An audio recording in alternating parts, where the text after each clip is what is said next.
What is up, NFL fans, and welcome back to another episode of the NFL Whip Around. I'm Jeff Hartman, joined by Coach KT Smith. Coach, what's going on? How are you? I'm great. Ready to talk about the NFL. What a season it's been, man. It's been a really exciting year so far. Absolutely heading into week 11. Still can't believe that. It's like every single time we talk, it's another week is in the books. Yes, you're closer to the postseason. You're closer to really meaningful football games, but damn it, I'm not ready for this thing to be over yet. No, and it hasn't even gotten cold yet. Here in South Jersey, it was 70 degrees this past weekend. So Yeah, it doesn't feel like week 11 just yet. I agree 100%. Well, let's get right into the topic. In case it's your first time listening to the NFL Whip Around podcast, we pick 5 topics from the week that was in the NFL, and then we do a player profile at the very end. So topic number 1, the Chicago Bears dropped their third straight game on Sunday, losing 19-3 to the New England Patriots. Yes, the lowly New England Patriots. Their offense has been awful lately. They've gone 23 straight possessions without a touchdown, and Caleb Williams has taken 38 sacks, which is the 5th most through 9 games in NFL history. Williams also has the second worst off-target percentage in the league, which has elevated concerns about his accuracy. Do Williams' struggles suggest that Chicago is on the verge of ruining yet another first-round quarterback? What do you think, Coach? They do have quite the history. It's a bit of a tradition in Chicago of ruining quarterbacks there. Yep. It's bad right now. I saw some of that game on the Sunday ticket, and he took 9 sacks. Caleb Williams took 9 sacks against the Patriots, and the Patriots are pretty good on defense, but they're not that good. Chicago had 150 total yards. It's the regression of Williams over the last several weeks has got to be really concerning for the Bears, but they're not doing much to help him. Justin Fields, who's in Pittsburgh now, one of the reasons he kind of, I don't want to say got run out of Chicago, but the Bears were willing to part ways with him was this argument that he took too many sacks and he held the ball too long in the pocket and didn't process fast enough, etc. But now there's a whole new regime in Chicago. There's a different head coach, there's a different coordinator, there's a different quarterbacks coach, and they're having the same problems. And so you kind of have to feel like it's in the DNA right now. Max protect, for God's sake, give him some hots, give him some quicks, let him get the ball out of his hands. But you and I have talked about this before. One of the things that can really do some damage to the psyche of a young quarterback is to let them get hammered in the pocket so that they now start to rush the ball out of their hand and not go through their progressions and run out of there at the first sign of danger. And all of those problems are emerging right now in Chicago. Okay, before I talk about Caleb Williams, I want to talk about the organization that is the Chicago Bears first. And that is the ultimate question here. Are they ruining another first-round quarterback? I think the answer is yes, because I think this organization has it ass backwards in terms of how they're building their team. So let's look at this past draft and this past offseason. What did they do with their 2 first-round picks that they had? Well, they take Caleb Williams 1, and they take Rome Odunze, a wide receiver, which you were very high on him. You thought he was a phenomenal player, and he's probably going to be a very good player, but he's a rookie receiver, and sometimes that takes some time. Then they continue to add skill position players, free agency. They pick up DeAndre Swift. They get Keenan Allen. Where is the bolstering of the offensive line is what my question is. And I was talking to some Bears fans recently, and they were saying how frustrated they were. They loved the Caleb Williams pick, but they said there were so many good linemen on the board when they took Rome Odunze. Why wouldn't you take the linemen? You're watching some of these plays, and Caleb Williams, yes, he is taking some bad sacks, but my gosh, is it awful, some of the blocking that's happening in front of him. He has no chance on some of these plays. It's unbelievable. So I think that the organization that is the Chicago Bears is almost sabotaging themselves by doing things the wrong way. They're not going to, they never have said, we're going to go and we're going to invest heavily in the offensive line, whether it's to draft, free agency. Darnell Wright was, I think, a first-round pick maybe 2 years ago. Yep. But that's not moving the needle much, Coach. What do you think about that before I talk about Caleb Williams as a player? Yeah, they took Wright number 1 overall with their first pick, I should say, a couple years ago. They took Tevin Jenkins, big guard out of Oklahoma State, 3 years ago, I think. Yep. Neither one of those guys has really kind of lit it on fire there. They are banged up. They had 3 starters out of the lineup on Sunday. But I agree with you. I'm a big proponent of building from the inside out.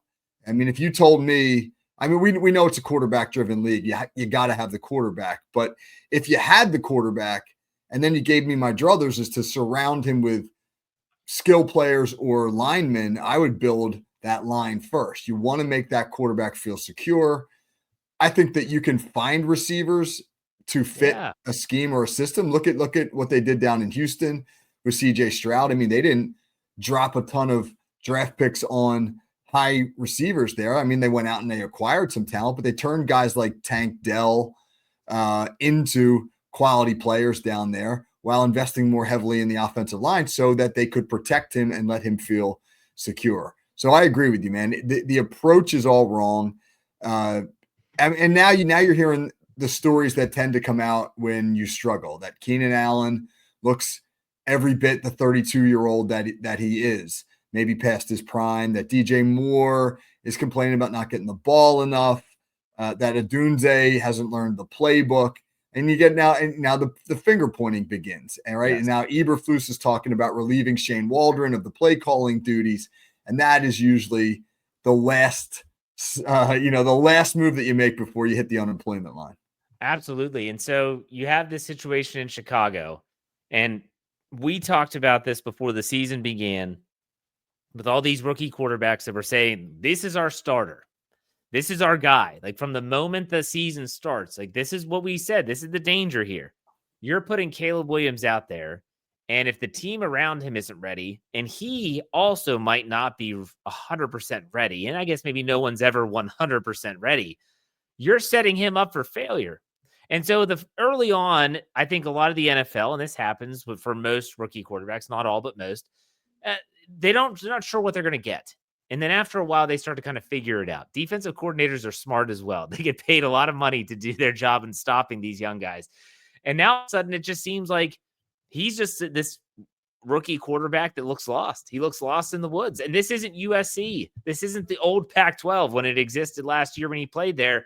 He's not getting away with some of the crap that he used to in college. And I will be honest, I was never a fan of his coming out of USC. He had a lot of talent. But when I would watch USC play, there was just something off about watching this guy that I said, I don't know if it's going to translate to the NFL.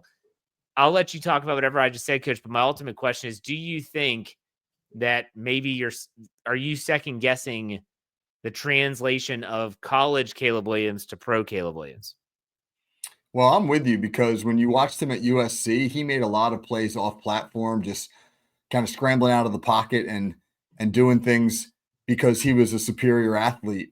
Right. And you can't really get away with that too much in the NFL. The number of guys that have been able to do that right out of the gate as rookies is a really short list. So Caleb Williams needs to operate more from the pocket, but the Bears need to help him in that process. And that neither of those things is happening right now. I also wonder if Caleb Williams will be able to withstand the pressure and the criticism that's going to come his way. He struggled with that a little bit at USC.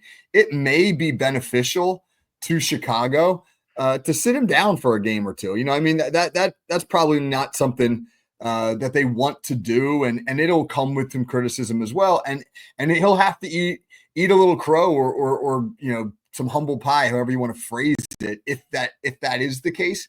But it may be best for him in the long run. And then if they do sit him down, we get to talk about your boy from Shepherd because Tyson, what's his last name? Bagent.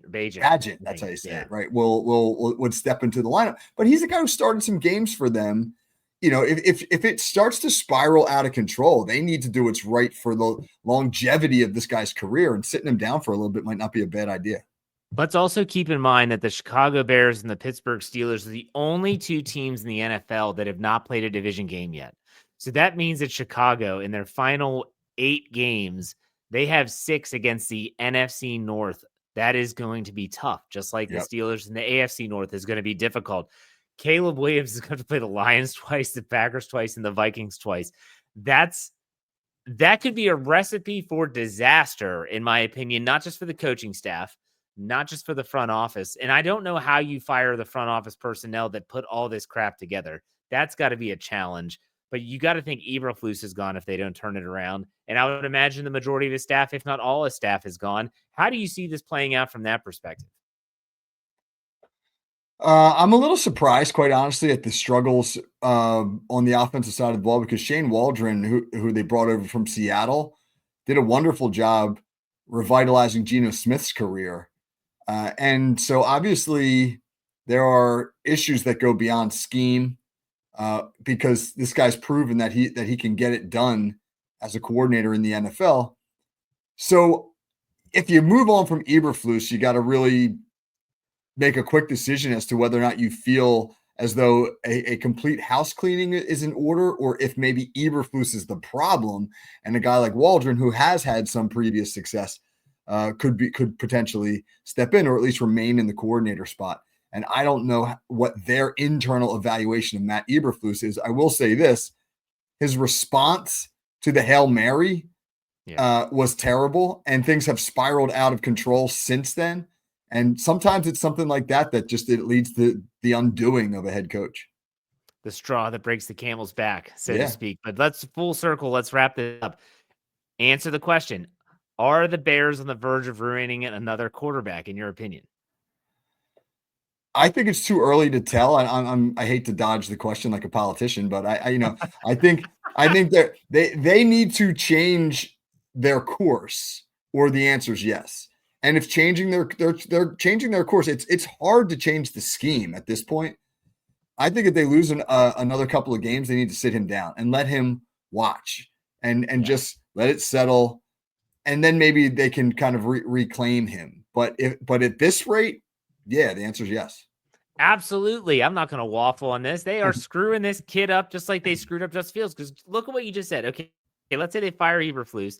Let's say Waldron's gone. Guess what? He's learning a new playbook in year 2. What did Justin Fields have? 3 different coordinators in the 3 years that he was there, I think. I believe that's what it was. That's just not conducive to success for a young player. I'll reserve judgment until they make a move, but I can foresee what's going to happen. I think they're going to screw up another kid. Oh, well. Not the Steelers. Anyways, let's move on to a team I get sick of talking about. The Chiefs. They win again. Another tight game, blocking a field goal on the final play to beat the Denver Broncos 16-14. The Chiefs are now 9-0 with 7 of their wins coming by 7 points or less. Do you see all these close calls as a sign that KC is vulnerable, or is the fact that they're winning them an indication of how good they really are?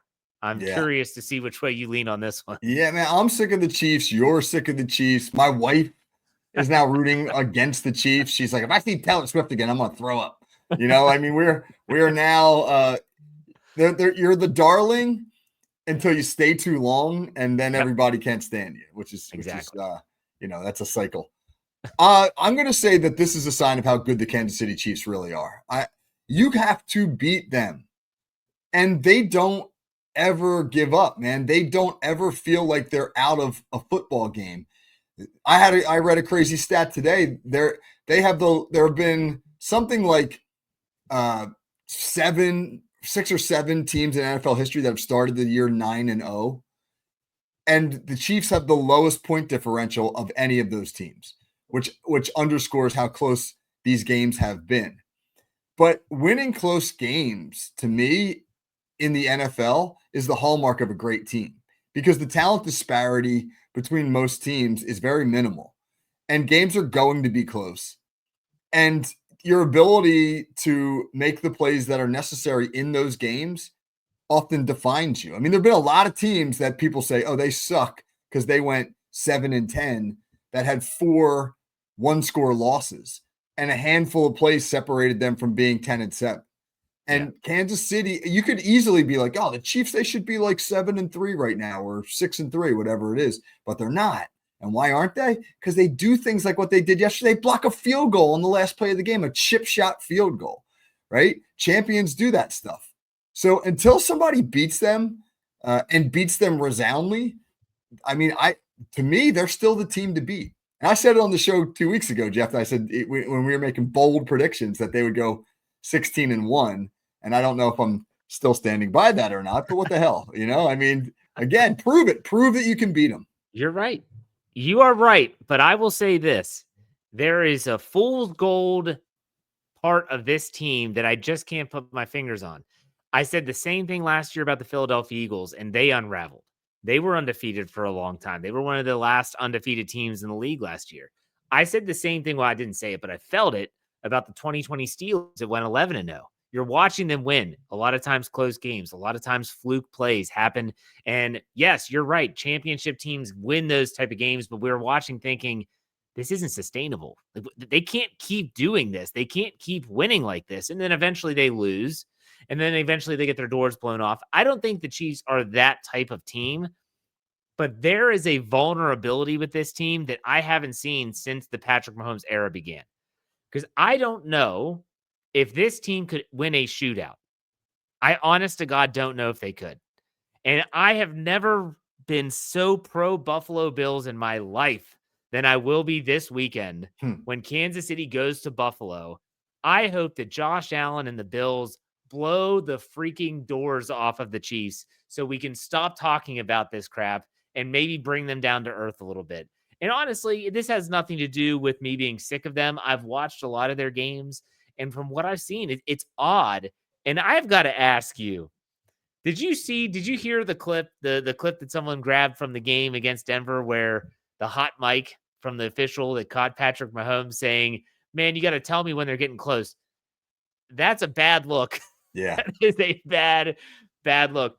But coach, if you really think that the way they're winning these games is sustainable, I don't.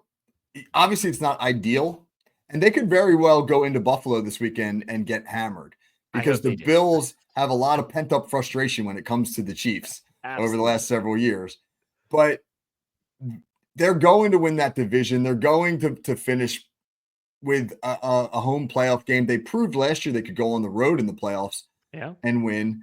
They're winning with defense predominantly. I mean, they have one of the best defenses in the NFL, and I'm still a big believer in defense, man. If you can play great defense and put together enough offense, which Patrick Mahomes usually can, then you're in great shape. So can they win like this every week? I doubt it, but I think that they're built to win close football games. And here's the last thing I'll say about it. It gets ingrained in you, man. I don't know how to explain it other than winning breeds winning. When you win, you build the confidence that team like Buffalo doesn't have yet. Like Buffalo doesn't yet believe they can beat the Chiefs. Why? Because they haven't in a big moment. The Chiefs believe the opposite because they have. And that intangible means a lot, especially as you get closer to playoff season. So they have it ingrained in the culture right now. And like I said, man, somebody has to beat them and prove that somebody can in a clutch moment before I'll change my mind. Yeah, I just don't know if it is sustainable. The way that they're winning is, like you said, the blocked field goal. They're getting some strange calls that just happen to go their way. I'm not going to go as far as putting the tinfoil hat on. That's a discussion for another time, and I'd gladly have that discussion. But still, we'll see. We'll see. But I like I said, after the Buffalo game, when you look at their schedule, it gets soft, really soft. I mean, they're playing the Browns. They're playing, I think the only tough game they have left on their schedule. Let me see. I have it here. After the Bills this weekend, they play the Panthers on the road. They host the Raiders. They host the Chargers. They go to the Browns, host the Texans, go to the Steelers, finish up with the Broncos in week 18. That's not a murderer's row, coach. 16-1, Jeff. 16-1. Sadly, you're probably right. Okay, let's go to the next topic. The Arizona Cardinals. Man, the Arizona Cardinals, of all teams, absolutely beat the doors off of Aaron Rodgers and the Jets on Sunday, 31-6. They're now 5-1 in their past 6 games and lead the NFC West. What is your take on Arizona, and are you a believer? Man, that game was so lopsided. The Jets couldn't do anything right. Go ahead. What's your take on the Cardinals? Well, first of all, I love seeing Aaron Rodgers, struggle because he's just so unlikable. I'm all in, man. Let's go Cardinals. Let's go. Right, Pittsburgh West. I really like what's going on out there. Somebody wrote an article, I think it was on The Athletic, comparing the Cardinals right now to where the Lions were 2 years ago. And there were a lot of similarities. The reclamation of Jared Goff being compared to Kyler Murray sort of taking off in his career, Jonathan Gannon and his comparisons to Dan Campbell as far as where they were early in their careers. It just feels like Arizona is a team that's figuring it out at the right time when that division may be a little bit down. If this was 2 years ago, you'd say, hey, they got no shot, man. The Rams were still great. The 49ers were great. But those two teams have come back to the pack a little bit. Kyler Murray is playing really good football, man. I mean, he's protecting the ball. That's what he didn't do earlier in his career. He just turned it over so many times. He made so many bad decisions. And then, he was dogged by those rumors that he was just too lazy. They had to put a playbook clause in his contract, right? To force him to study. You don't hear any of that stuff anymore. You hear like, hey, he's a great leader. He's protecting the football. They're doing the little things too. They got a solid rushing attack. They're playing good defense.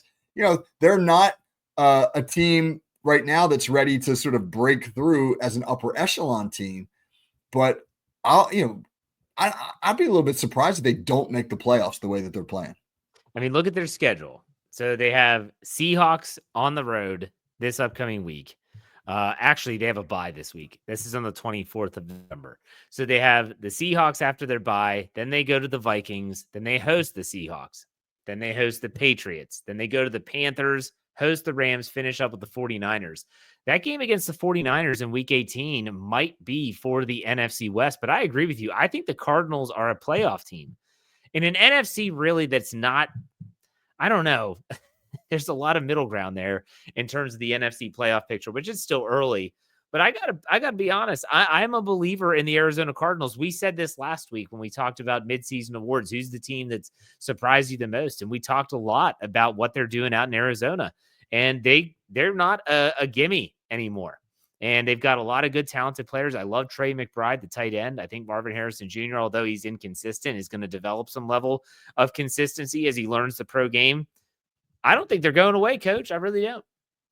No, and my sister lives in Tempe and is a huge Cardinals fan, and she says that that the feeling out there is that Jonathan Gannon really has his finger on the pulse of that team. And I don't know what that means exactly because I don't know the Cardinals well enough to elaborate, but oftentimes what that refers to is that the coach is in sync with what his team does well and is leaning into that.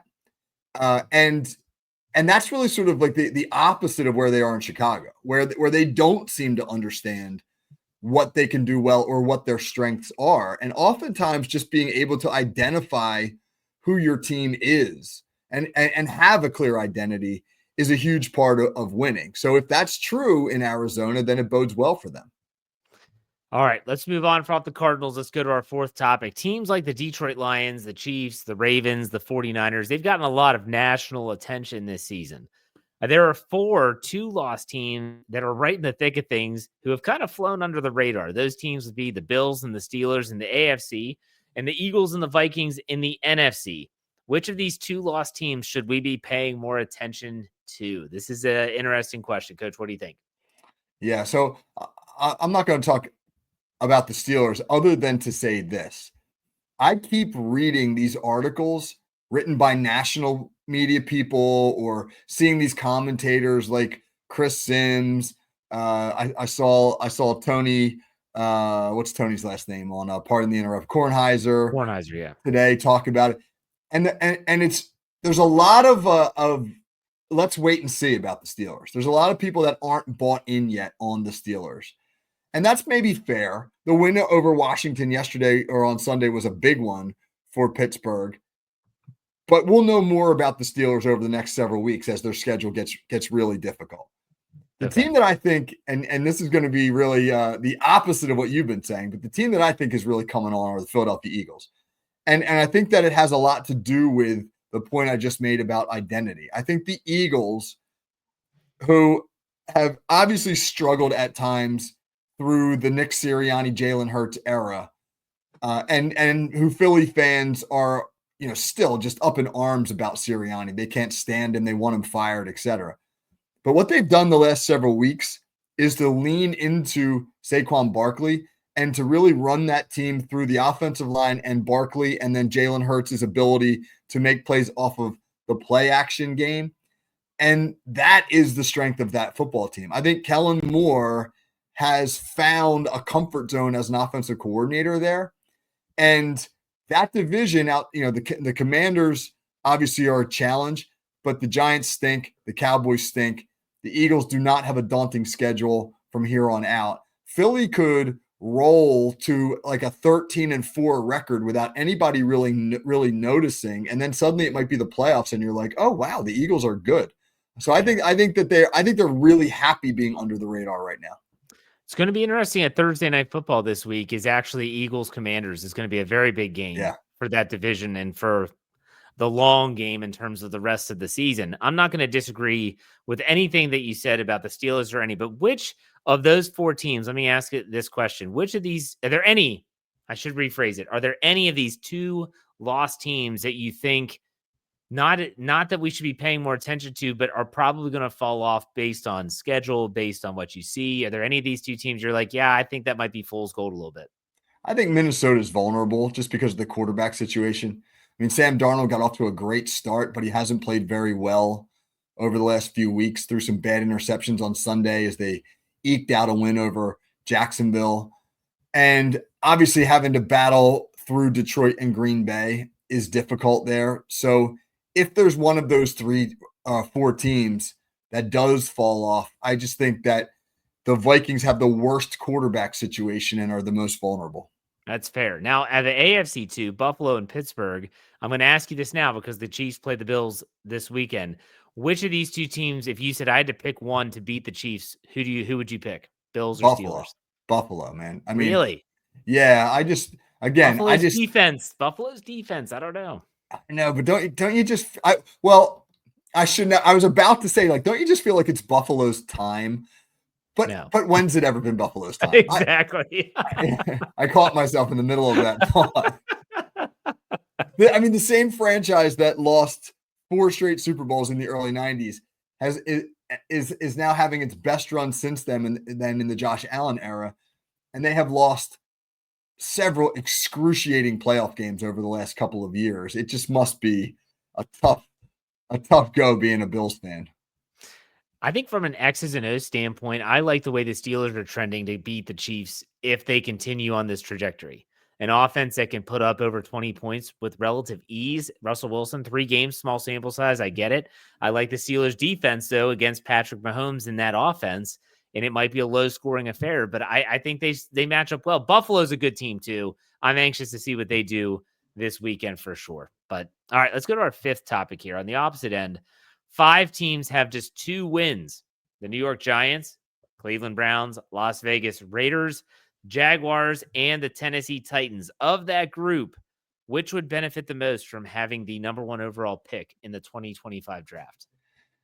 Right. So that's an interesting question. I mean, I'm going to go with the Giants because I think the Giants are the team that is most aggressively going to seek a quarterback. They tied themselves to Daniel Jones, and that has turned out to be a terrible mistake. And they may have to cut him loose or eat some of that dead money, or even if they keep him on the roster, that they're absolutely 100% going to go for a top quarterback next year. And several of those other teams are as well. I know the Browns are in that conversation, but what are they going to do? They Deshaun Watson's cap hit, just to remind people who may have been listening last week, it's $71 million next year and the year after. So they're really still kind of hamstrung there. Now, the interesting question is, if you're quarterback hunting at the top of the draft, who are you hunting for? And I don't know if there is a consensus number 1 guy, right? I mean, everyone's saying Shedeur. Everyone's saying Shedeur Sanders. That's who everyone's saying right now. I know you don't watch a ton of college football. I watch a decent amount. Shedeur Sanders, to me, is not a surefire thing. There's a lot of risk that comes with him. And if I got the overall number 1 pick and I'm a team that absolutely needs to hit a home run with that pick, he would scare me. But if not him, then who? I mean, there isn't a consensus about that quarterback class. No, and it's kind of been the growing trend with quarterback classes. I think that the teams that would benefit the most with the number 1 overall pick is a team that doesn't need a quarterback. Because now you could trade the number 1 overall pick and really set yourself up with quality linemen. You want a receiver.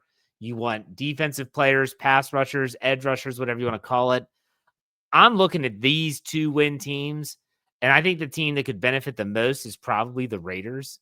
They need that guy. They don't have that guy. Like, they tried the Gardner Minshew, Aiden O'Connell. Like, that's it's not it. They're not the guy. But they have some decent players out there, and they've developed a little nucleus. They like Antonio Pierce. I think that the Raiders could probably be the team that would benefit the most from the number 1 overall draft pick. But again, that's also an organization I could see screwing it up and taking a player that maybe it is Shedeur Sanders that is not up to snuff in terms of what the expectation is for the number 1 overall pick. But I also say don't sleep on the Patriots. Don't sleep on the Panthers. I think those teams will all be in the vying for the number 1 overall pick by the season's end. You agree or disagree? I think the Patriots are going to win a few games. They've got a good defense, and Drake May's playing a little bit better. So I don't think that they're the worst team in that group. I mean, there are some teams right now that, like the Raiders, that are just in free fall. Yeah, I just took a quick peek at the best quarterbacks in the upcoming class. Sanders, Jalen Milroe from Alabama, Garrett Nussmeier, LSU, Quinn Ewers, Texas. None of those names blow you away.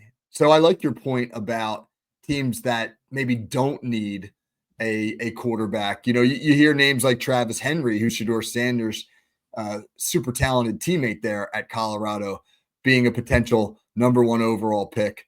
So this will bring some intrigue to the draft, because unlike in years past, where you've just known that it was going to be quarterback A or B going number 1 overall, this is going to have some questions attached. Absolutely. It's going to be fun to watch down the stretch in college football as well. All right, let's finish the show up with a player profile like we do every week. And you want to talk about, is it Chuba Hubbard or is it Chuba Hubbard? Is it Chuba? Hubbard. Okay, Chuba Hubbard, the running back who just got a new extension for the Carolina Panthers. I'll let you go ahead and start, Coach. Yeah, man. Well, first of all, do you know what Chuba Hubbard's real name is? No idea. It's Chuba. I just figured that was a nickname, but no, that's his real name. Oh, do you know where Chuba Hubbard was born? You're not going to know this either. No, I'm not. Chuba Hubbard was born and grew up in Edmonton. Oh, yeah. So yeah, he's a Canuck. He's a good story, man. I mean, he was a ridiculous high school play. He played 3 years of high school ball and rushed for 6,800 yards in 3 years of high school football. That's like 2,300 yards a season, almost. Then he, goes to Oklahoma State, set a bunch of records there. But he's drafted by the Panthers, and he's been there 4 years now. And man, he has suffered through some hard times in Carolina. The last 4 years in Carolina have been ugly. The last 2 in particular. And it's nice to see a guy like that who goes through the tough times get rewarded. And as you mentioned, he just signed a pretty nice contract extension, $33 million, I think, over 3 years. Yep. And then he goes out, right, fresh off of that extension, and he rushes for 150 some yards as the Panthers, win their game over in Germany against the Giants on Sunday. And that's the kind of guy that, I want to root for. He seems like a good guy. You hear some, people talk about like he was almost like a cult figure at Oklahoma State. He had a rabid following of fans, and he was a good guy and always was gracious to people. And now he's sort of toiling in anonymity in the football wasteland that is Carolina. But he gets paid, and he comes out and has a great game. So I was happy to read that.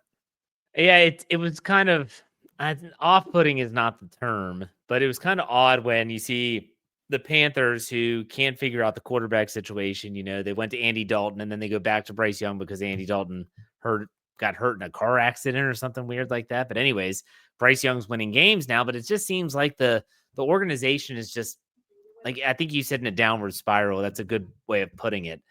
And then they're like, well, let's reward our running back. Let's give him a 3-year extension, a 4-year contract worth $33 million. And it kind of seems like it's backwards, but good for him. I know as a Steeler fan, I'm sure Najee Harris, who did not have his 5th-year option picked up, was watching that closely and is like, oh, he's getting just over $8 million a year. All right, so this kind of sets the market and see where it goes. But that's neither here nor there. That's for a Steelers podcast somewhere down the road. But good for Chuba Hubbard. I didn't know that was his real name, and I didn't know he was from Edmonton. I shouldn't have said a Canuck because that's Vancouver. I should have said he was an Oiler, the Edmonton Oilers. So, all right, Coach, what's coming up on the call sheet? Oh man, we're gonna have a good conversation this week. It's Steelers Ravens week in the NFL, and for a long time that was the best rivalry in the NFL. And so we're going to talk this week about great NFL rivalries. What's the best rivalry in the league right now? What are some of the best historic rivalries in the league? So I think that'll be a fun conversation. I think the league is missing some rivalries. I'll add my 2 cents right now. I think that they desperately need something that is like that Steelers Ravens in the early 2000s, although you could never have that due to the physicality of that rivalry in today's game. Yeah. There would be arrests. Yeah, they would just have state troopers standing there taking players off in handcuffs. But anyways, I digress. All right, Coach, been a great show. Thanks for your time as always. Make sure you check out all of our podcasts on the FFSN NFL feed. You can check out Coach's Mind Steelers content at the Steel Curtain Network, anywhere you get your podcasts, or search Steelers, any podcast platform you'll find us. Coach, thanks for your time. We'll see you next week. Enjoy the games this weekend.